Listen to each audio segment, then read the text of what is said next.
ನಿನ್ನ ಕನ್ನಡ ಬಿಸಿಯ ಹನಿಗಳು ನೂರು ಕಥೆಯ ಹೇಳಿವೆ.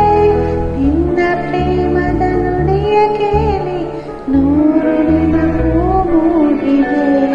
ನಿನ್ನ ಕನ್ನಡ ಬಿಸಿಯ ಹನಿಗಳು ನೂರು ಕಥೆಯ ಹೇಳಿವೆ. ನಿನ್ನ ಪ್ರೇಮದ ನುಡಿಯ ಕೇಳಿ ನೂರು ನೆನಪು ಮೂಡಿದೆ. ತಂದೆಯಾಗಿ ತಾಯಿಯಾಗಿ ಮಮತೆಯಿಂದ ಬೆಳೆಸಿದೆ. ಬಿಸಿಲು